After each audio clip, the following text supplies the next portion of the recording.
Hello, I'm Dylan. And I'm Keon. And this is Trust Your Doctor, that podcast where we graffiti the Mona Lisa. Because this week we watched City of Death. Written by David Agnew. Directed by Michael Hayes. And aired in September and October of 79.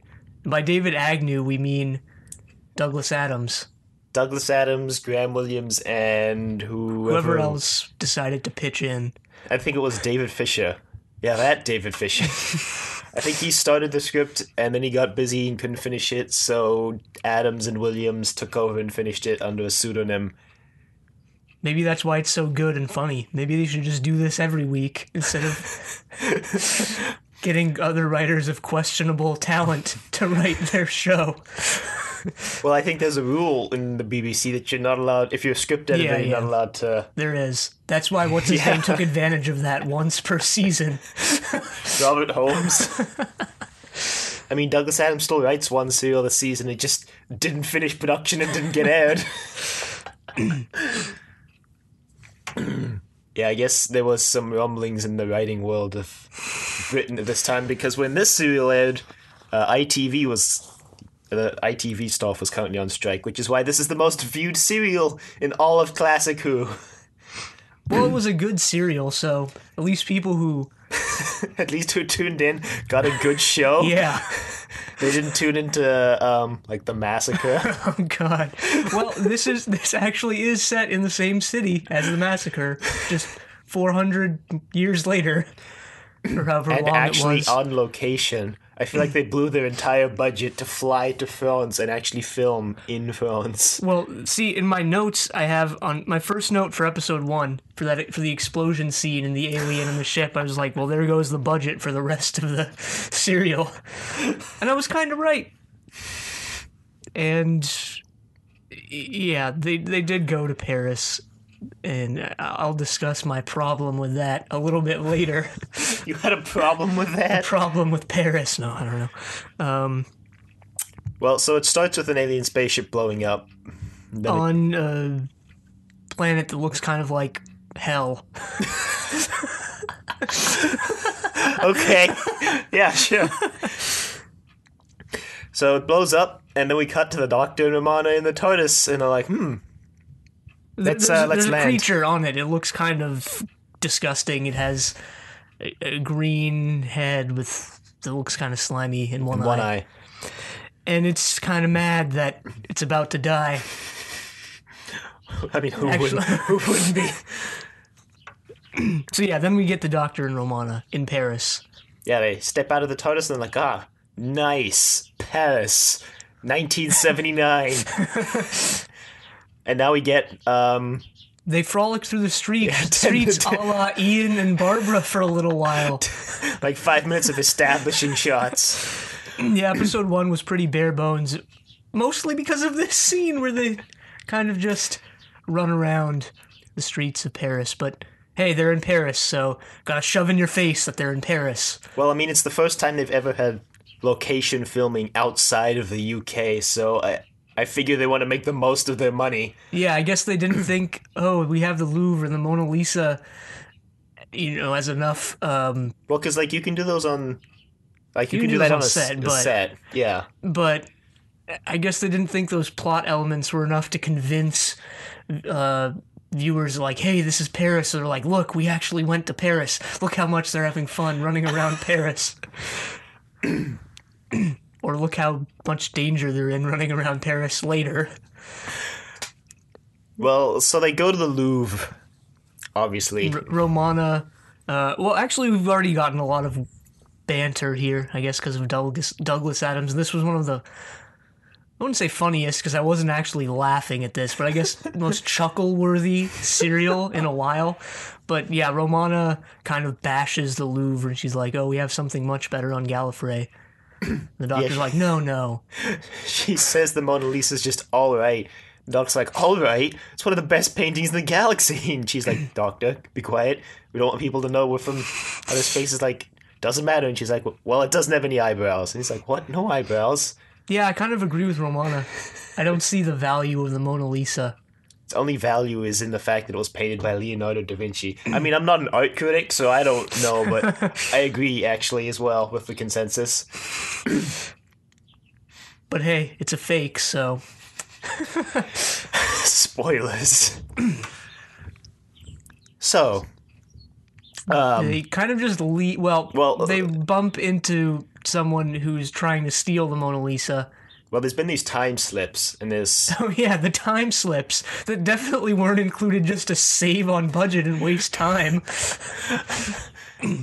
They were a key plot point. Yeah, they were, but like... Doctor brings him up later in episode 4. I can just imagine them sitting at a table thinking, like, what if we have a time slip? That way we can incorporate it into the plot and save on budget and time. I mean, that's exactly what they did for Armageddon Factor. Yeah. So, yeah, there was one when they were in the cafe, and there was an artist drawing a picture of Romana, and he, for some reason, drew her face as a clock.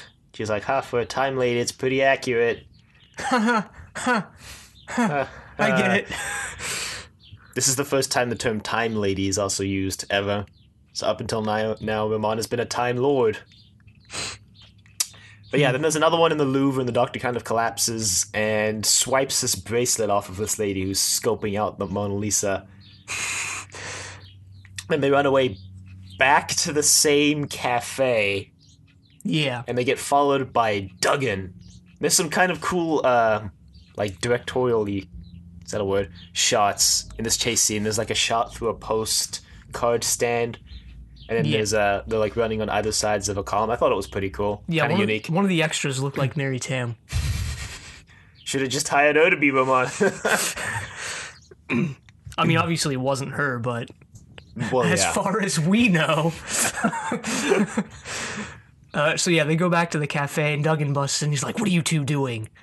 They're like, "We're stealing this bracelet from the person who's trying to steal the painting." And he's like, wait, I thought you guys were stealing the painting. And he's like, what? Then some thugs bust in and take the bracelet back, and Duggan's like, oh yeah, okay, very nice. Stage that so you would try and throw me off your trail. Very nice. Doctor's like, well, what are you talking about, Duggan? Then Duggan explains who he is. He's a detective who was sent to Paris to investigate the mysterious happenings with the Mona Lisa and the Louvre and how... In the art world. Yeah. Meanwhile, during all this, we've been getting cutaways to the Count Scaglione in his house with the Countess. It's revealed the Countess is the one who had the bracelets on that the Doctor stole. Yeah. In the Louvre. So he's upset. But then they get the bracelet back, so he's like, okay. And he's got a professor locked up in his basement building I don't know. Yeah, Professor Kerensky. Kind of reminiscent of English Way of Death, which we just read with Flight Through Entirety, which you should check out. Find it on our website or at iTunes or on YouTube.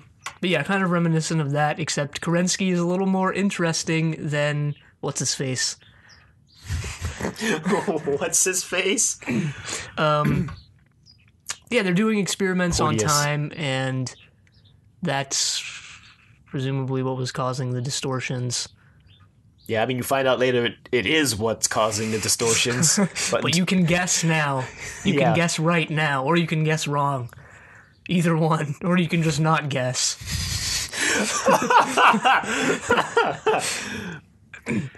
Yeah, Kerensky's a little in over his head, and he's doing experiments on chickens, we find out a little later.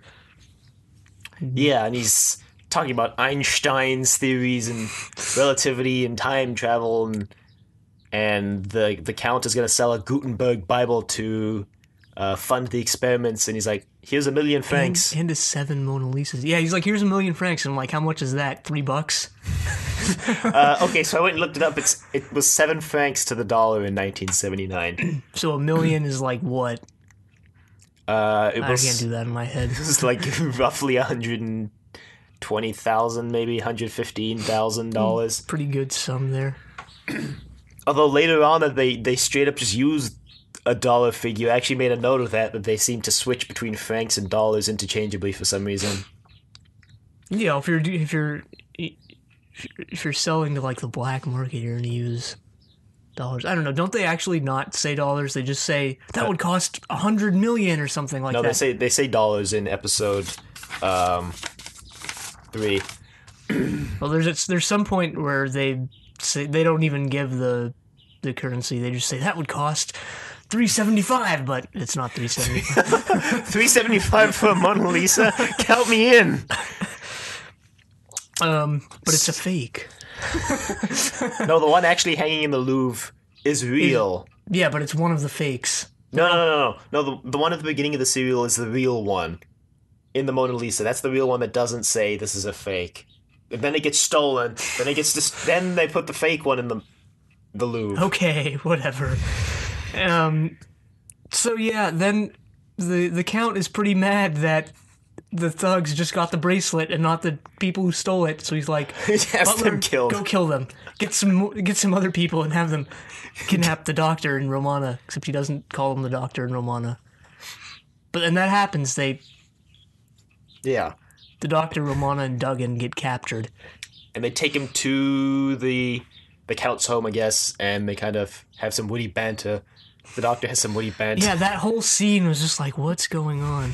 I thought it was pretty funny. No, it was funny, but you're just like, are you cramming all of your jokes into this one scene? But then you find out, no, they're not, because there are a few more up their sleeve. There's a lot more up their sleeve, especially with the character of Duggan.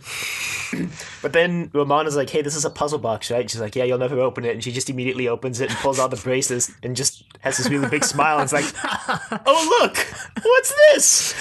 And the Countess is like, well. So the Count decides, well, can't have this anymore. So he throws him in the basement. Where does episode 1 end? When he takes off his face and reveals that he's the Scaroth. Oh, right. You mean the Jaggeroth? The Jaggeroth. His name is Scaroth, but he's a Jaggeroth. He goes into... I couldn't tell if that was the lab or It was if the lab. It was the lab. He goes into the lab. I guess Kerensky's not around. And he's sleeping because he's been complaining about getting no sleep.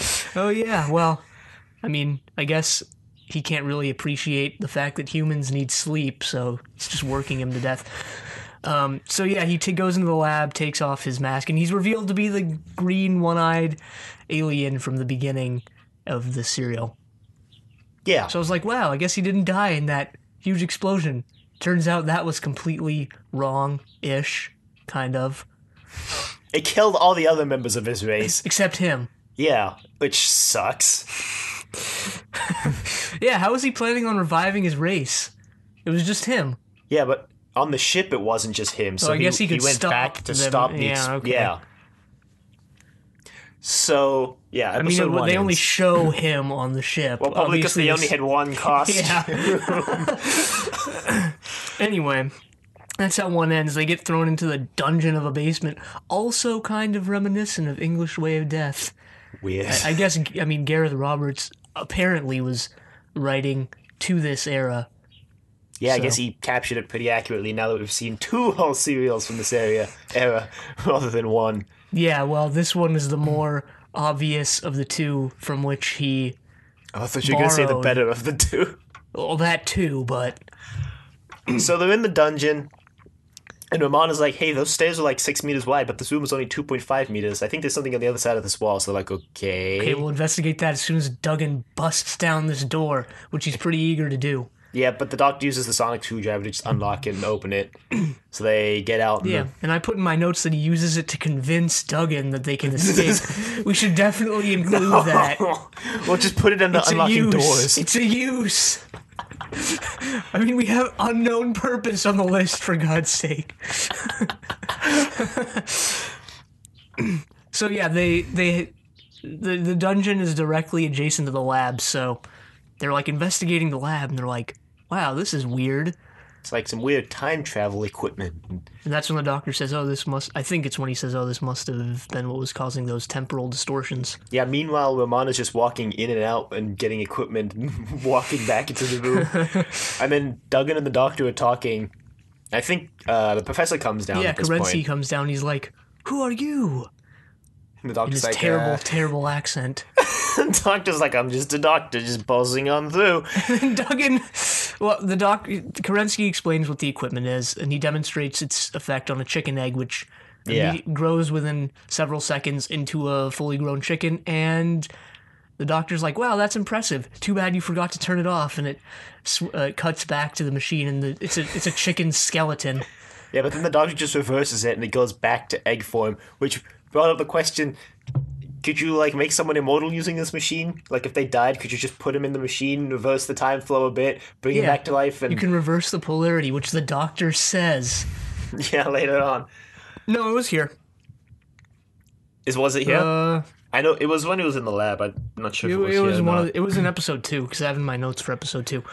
But that doesn't matter. So the doctor is pretty mad that Kerensky's dealing with forces that he has no idea about. Yeah, and then Duggan just thwaps him on the head. Yeah, Duggan sneaks up and knocks him out. The doctor's like, you really like punching people, don't you, Duggan? And he's like, Yep. That cracks his knuckles like, yeah, bring him in. Hey, he saves the day at the end. So they're having some witty banter, and the doctor is like, should we go see what Romana's doing? And Duggan's like, okay. So they go into the room, and Romana's like, yep, so I was right, there's another room on the other side of this wall. And they're trying to break through the wall, and Duggan's like, alright, clear out of the way. Let me at it. He just runs and smashes through it. The entire set actually shakes when he does that. Maybe they made it a little bit too strong for him. Maybe they were trying to imply that his punches have the force of earthquakes. But no, probably not. So he busts through the wall, and they're like, what is this? They come into a damp, dark, dank little corridor. Dank. And then there's another wall. There's like a wall of they're not really cupboards. They're sort of cupboards. They're like little doors, and you can open them, and I guess they're for storing art. Art cupboards. Art cupboards. So the doctor opens them, and there's Mona Lisas inside. And there's 6 of them in that room, and the doctor's like, huh, well, they're definitely Leonardo's. I recognize the brushstrokes. And Duggan's like, what? Duggan's like, 6 Mona Lisas? These sure are a lot of fakes. And the doctor examines them, and he's like, nope, definitely Leonardo's. And before that, Duggan actually mentioned there's at least 7 people who would buy the Mona Lisa right now on the black market.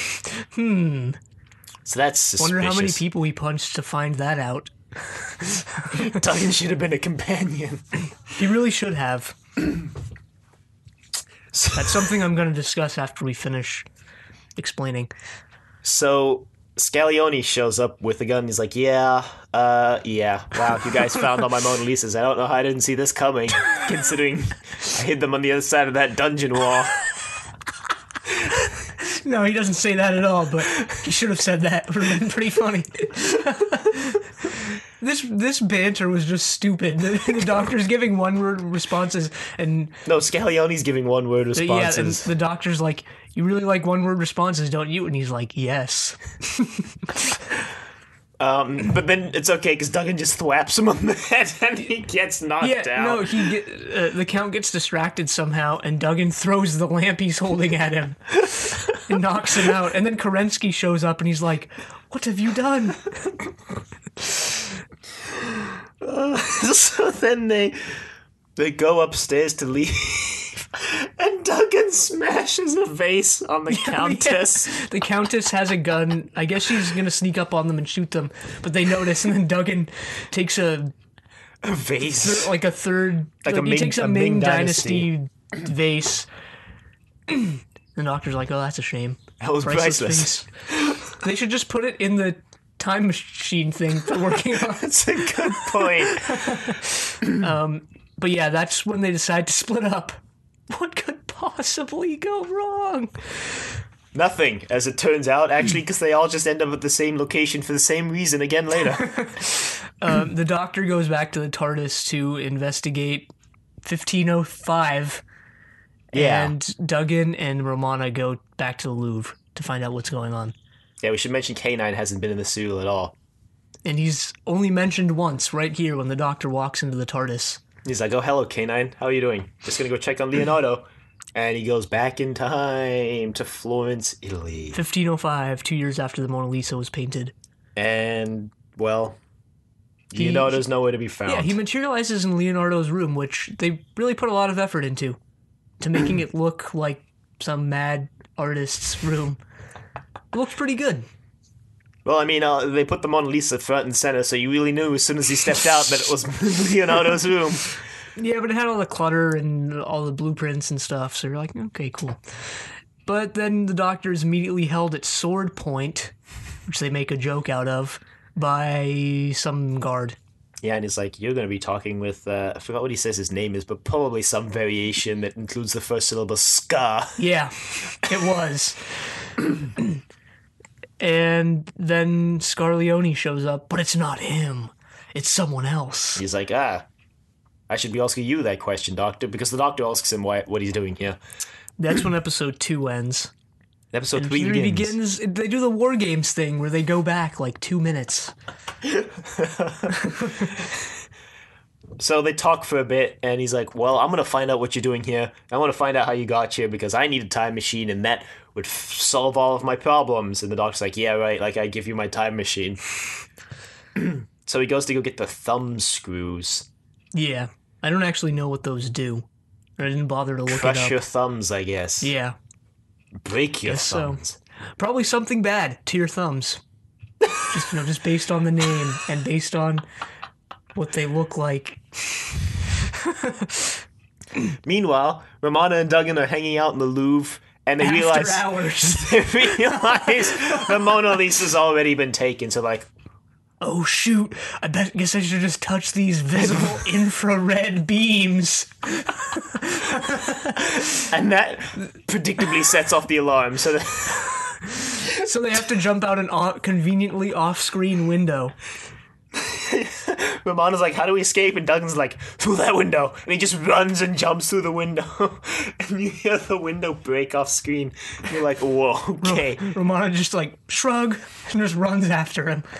And then they decide to reconvene at a cafe, and Romana goes to the door and uses the Doctor's sonic screwdriver, I guess, to open the door. And then she turns, and you just see Duggan smash through the window into the cafe.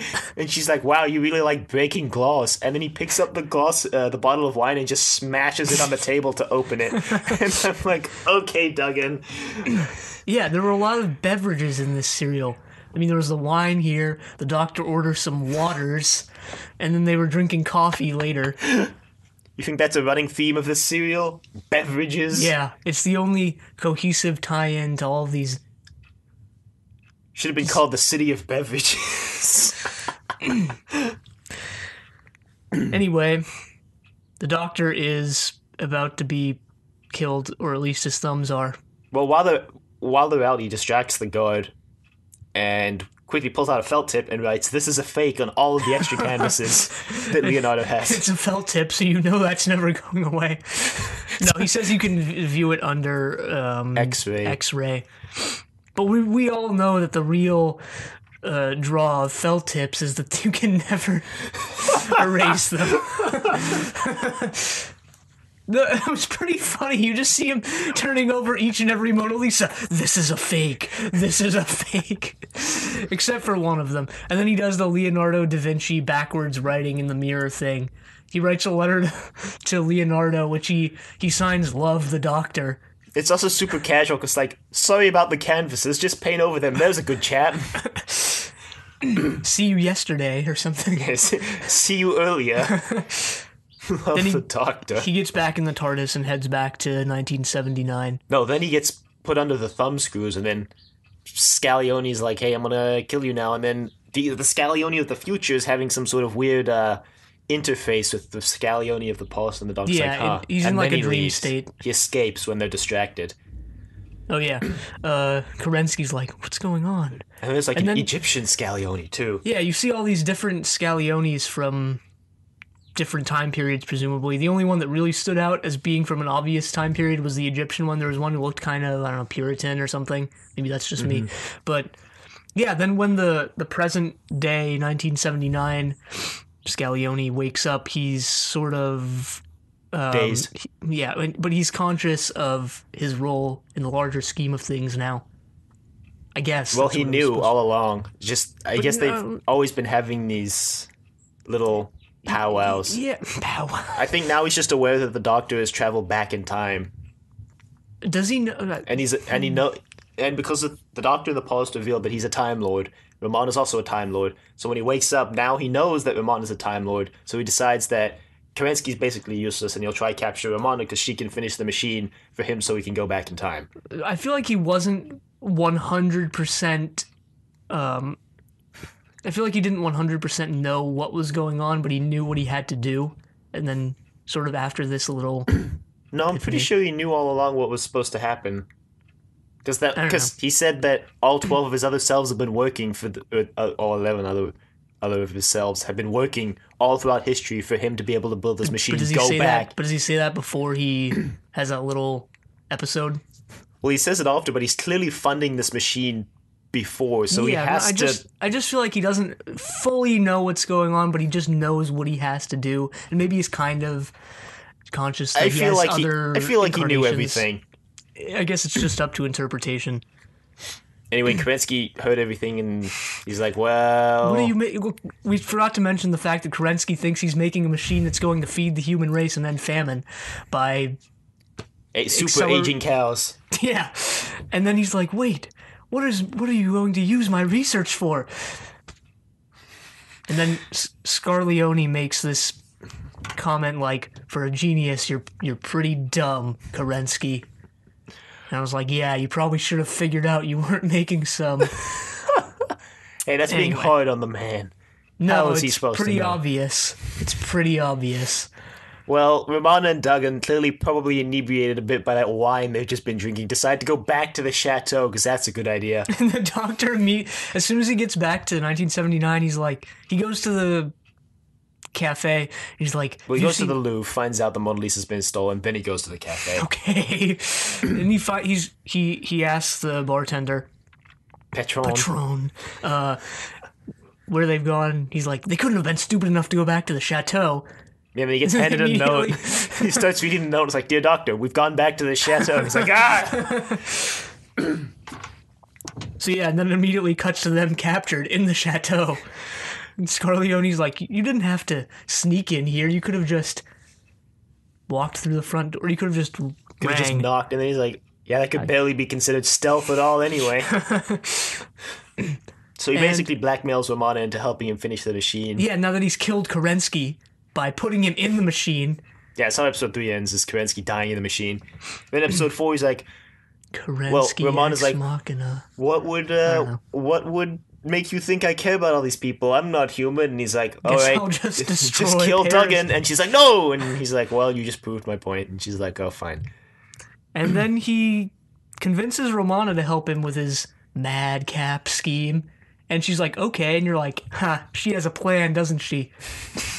I mean, yeah, no, she did. She put the 2-minute time limit into the device. Yeah, but which is actually what saves the day in the end. Yeah, but she also makes the thing... I mean, I think she just put that in as like a failsafe, but she also believes him. That she doesn't know the consequences of what's going to happen. Yeah, she doesn't know that Scarleone's been basically creating the human race. Yeah. And you find out that I guess that Daemons thing back in the Daemons was a lie. Or this is a lie, I don't know. Or that Scarleone influenced the Daemons who influenced I don't know. But we find out, when does he info dump his plan? It has to be some time around here. Well, when the Doctor shows up, he's just like, yeah, I'm going to go back in time and stop that explosion that killed all my race. And the Doctor's like, oh. And he's like, yep, so bye. And he gets in the machine and disappears. And the Doctor's like, well, yeah, not after they get thrown in the dungeon again and Duggan busts down the door again. Yeah, because throwing them in the dungeon the first time worked to keep them in. So his plan is basically, we find out the planet... Earth. It was Earth, the inhabitable looking planet. 400 million years ago was Earth. His race was... Well, they destroyed themselves in a civil war. There were a few of them left, and they had this ship looking for a new planet. So they came to Earth. They found out that it was not habitable. So they decide to leave, but as they leave, there's an explosion that kills all of them except Scarleone, who split into 12 various incarnations of himself throughout history, and they're they work in tandem. Obviously, they can psychically communicate with each other or something. And their plan is to create this machine that'll allow them to go back in time, stop the explosion, and Save their race at the cost of the human race, because we find out, as we mentioned before, that they've influenced human history. And created the race. Yeah, and created the race. The explosion creates the human race. It fuses the amino acids that eventually give rise to life or something stupid like that. Although I'm pretty sure that's actually what happened in real life. I mean, without the explosion and the aliens, presumably. I mean, maybe this is just based on a true story. Carved into ancient rocks. Oh my god, there was that funny scene where the Countess opens the Egyptian scroll, and there's just one. It's all the Egyptian gods, like Horus and all of those fellows, but there's just one of them that looks like the Jaggeroth.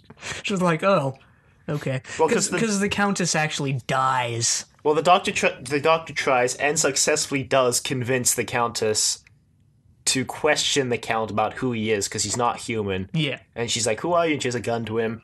And then eventually the Count just activates the bracelet on her wrist, and she just kind of falls over, and the Count is like, yeah, so sorry you had to die, Countess. Sorry. But soon you won't even have existed at all, so it doesn't matter. Yep. But yeah, so he goes back in time. They go back in time, and they're like, quick, we need to go back in time and stop him. Yeah, I guess they're just throwing the randomizer completely out of the window. Actually, at the beginning of this serial, I know at the beginning of this serial, the doctor's like, randomizer took us to 1979 Paris. Interesting. I'm like, great. They're already going to Earth, present day, with the randomizer. So yeah, they're already throwing the randomizer out. But there's that funny little cameo scene. Yeah, John Cleese and someone else who's probably also famous, but John Cleese is a more recognizable name for the layman. Because he was one of the members of Monty Python. Unsophisticated masses. He's one of the members of Monty Python. Yeah. No, I didn't even know who he was before you told me, actually. I mean, I've watched the Holy Grail movie, and that's about it. Yeah, they have the little banter. With the they're looking at the TARDIS. Well, they're looking at a piece of artwork, and you don't know what it is. They're like, it's the wonderful beauty. It's afunctionalism. And the lady says something like, "Oh yeah, it's afunctionalism is its actual function, and by being that, it makes it even more functional and great." And you're just like. And then the shot pans out, and you see it's the TARDIS. The Doctor, Romana, and Duggan run in. and run into the TARDIS, and it dematerializes. And they're like, exquisite. Simply exquisite. Modern art for you. I guess if you're going... I guess one of the widely held definitions of a companion is someone who travels in the TARDIS over that makes Duggan a companion. Well, I think it's over the course of more than one serial. Well, I think it's... it varies depending on who you talk to, of course. I think you could consider a Duggan a one serial companion. Yeah, he's... Like, I wouldn't be opposed to that definition. No, I wouldn't. For Duggan. Nope. I wish he was a more than one serial companion. Yeah, because he would have been great. And we'll talk about that at the end, I think. I just wanted to mention there's another humorous Christmas video type thing, I guess. Like the Christmas thing from Armageddon Factor they filmed during this serial. Like John Cleese knocks on the door of the TARDIS and the Doctor pops out. And John Cleese is like, "Oh, I have a computer here for you from Doug." And the Doctor's like, "Doug who?" And John Cleese is like, "Yep, exactly." And then just walks away. And the Doctor's like, "What am I supposed to do with this?" But anyway, I don't know why they filmed that, why it exists, but... So yeah, they pop out 400 million years ago on Earth, and the Doctor's like, "We're a little bit early, but there's the ship, so let's just walk over there to the ship already." And then they're held at gunpoint yet again by the Count. Well, no, he doesn't have a gun. He's just walking up to the ship. He's like, "No, stop, my brother." No, he doesn't. I could have sworn he had his gun. No, he's just walking like really slowly. What? I'm gonna have to watch that. 99%. You're gonna have to watch that. I'm like 99% sure of this. I'm like 99% sure he does have his gun. No, because Duggan just walks up and punches him. Why wouldn't he just shoot? Yeah, that was the thing. He just walks up and punches him without him shooting the gun. I don't know. But yeah, that's what happens. He has 2 minutes because that's the time limit Romana imposed when she... Yeah, good thing she did that. And Duggan's like, put him up. And then he just goes and punches him. He falls over and, I guess He just saves the day. The doctor's he like, Falcon punches him, and that was saves the most day. important punch in human history. And then Duggan slips his hand, or I forgot if it was the Duggan or Doctor. The Duggan. That makes him a companion. Yeah, That's the companion. He's a companion now. I forgot which one of them, but one of them sticks his hand into the primordial soup. Oh, the doctor does it, and he's like, so this is you in the future, Duggan, and then he like puts it on Duggan's hand, he's like, ew, and like wipes it on his pants. He wipes his ancestors on his pants.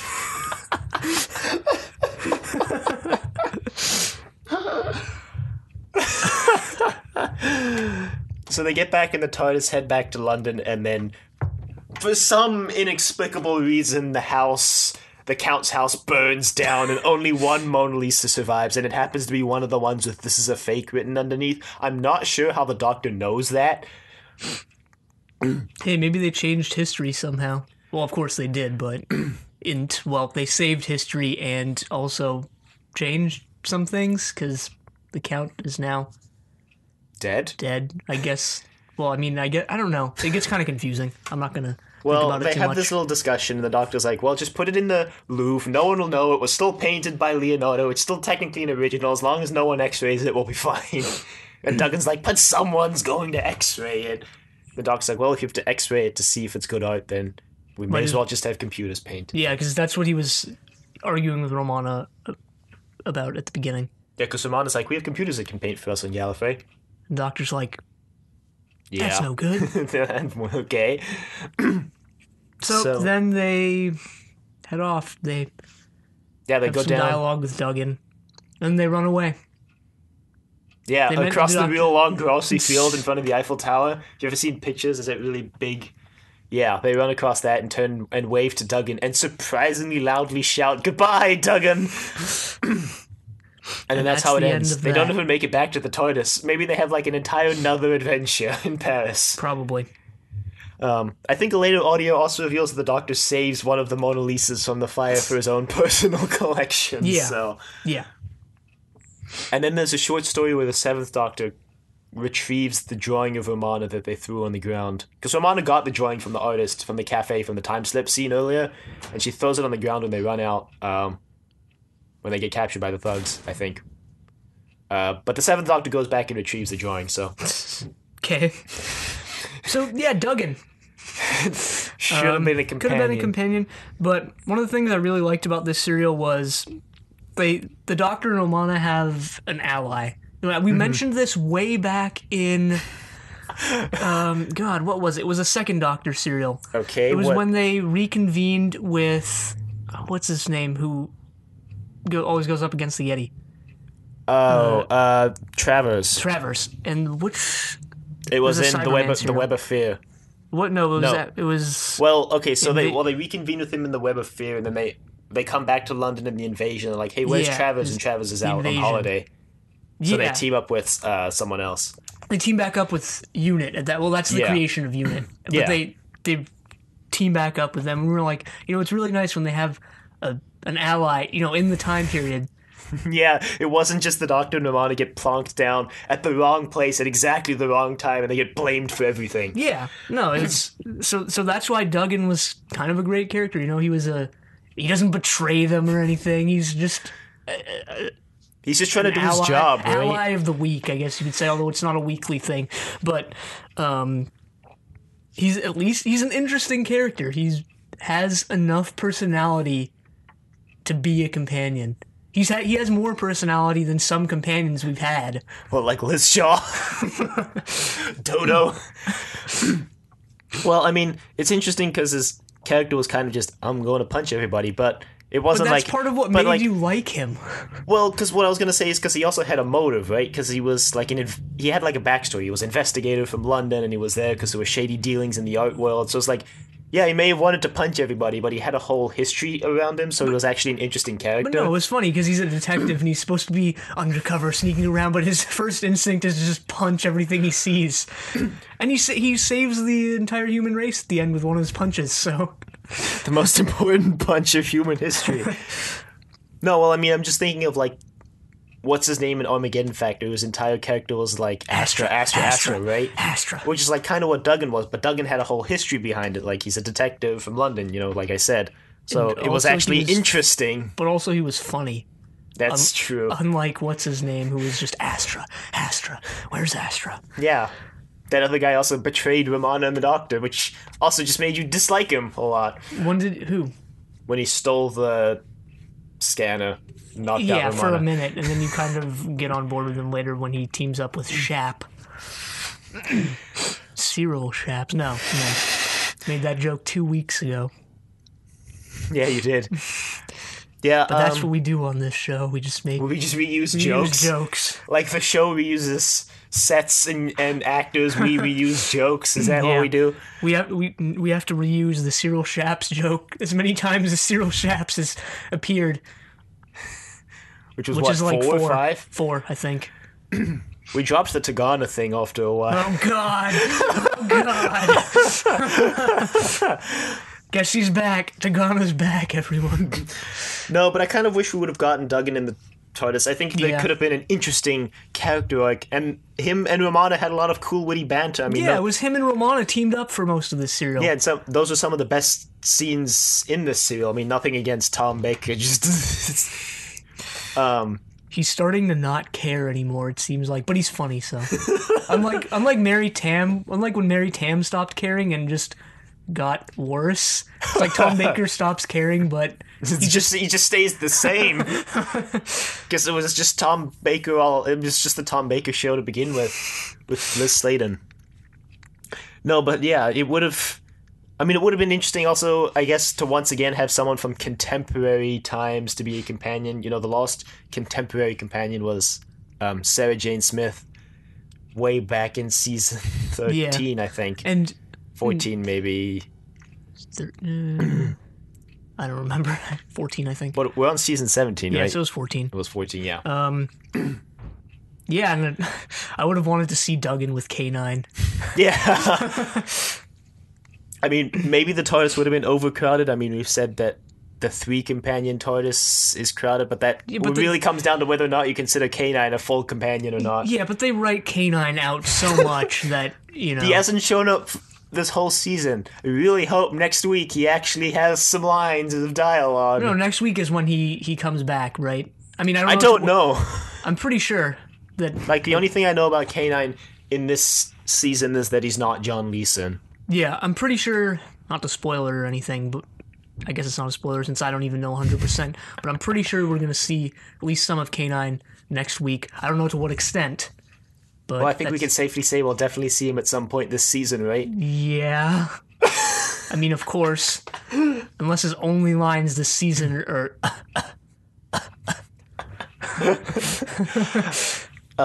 One of my questions / sort of complaints about the serial is why would Scaroth choose the same face in all 12 of his splinters? Like, it's pretty clearly obvious that it's kind of like a mask of some sort. Yeah, it is. It's a fake. Maybe he's trying to save face.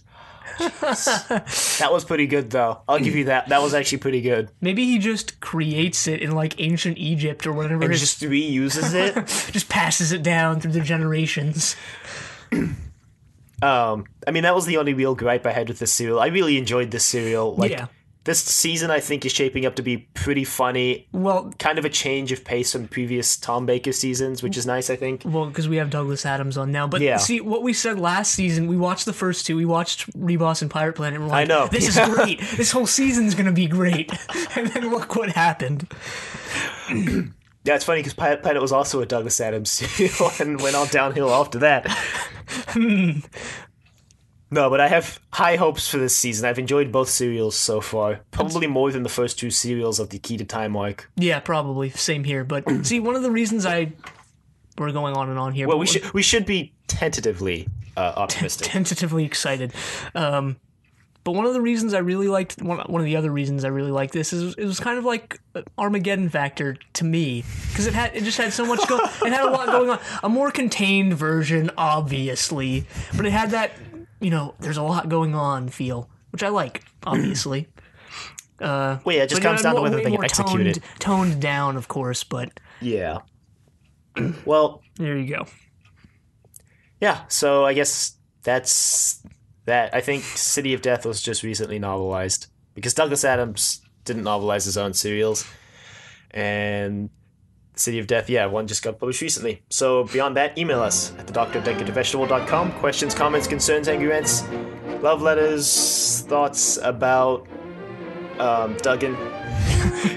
Should he have been a companion? We think so. Maybe they go on an adventure between going back to 400 million years ago. The Doctor does seem to just bypass the randomizer in this serial a lot without any fanfare or notice.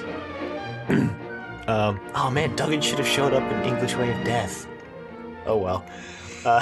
Which you should check out that episode. It went out this week. If we hadn't already mentioned it enough, yes. Hey, it's a pretty fun episode. I stayed up till like 1 a.m. editing it, so you should check it out.